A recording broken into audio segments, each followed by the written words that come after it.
Namaste and happy and very Shubh Navratri to all of you। आज मैं आपको वाल्मीकि जी के रामायण के एक स्ट्रॉन्ग कैरेक्टर के बारे में बताऊंगी, सुपर्णखा। सुपर्णखा जो ऋषि विसर्वा और कायकेसी की पुत्री थी और रावण की बहन थी।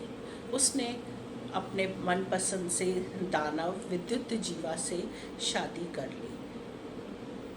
ये रावण को स्वीकार न था, पर मंदोदरी के कहने पे रावण ने ये एक्सेप्ट कर लिया। एक दिन जब रावण अपनी बहन के पास मिलने गया, तब उसे पता चला कि दानवों का ये प्लान था रावण का अंत करने के लिए।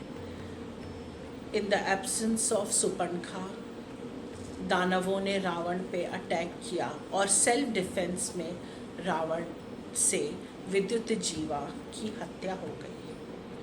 अब सुपर्णखा बहुत उदास हुई और रोती बिलखती सदर्न इंडिया के जंगलों में भटकने लगी। ऐसे ही एक पंचवटी जंगल से जब वो गुजर रही थी, तब उसने श्री राम जी को देखा।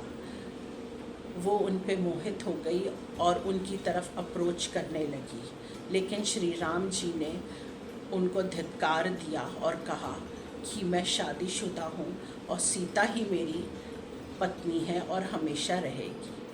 फिर सुपर्णखा को बहुत दुख हुआ और वो श्री लक्ष्मण जी की तरफ अप्रोच करने लगी। श्री लक्ष्मण जी को भी बहुत गुस्सा आया और उन्होंने उसे धुतकार दिया।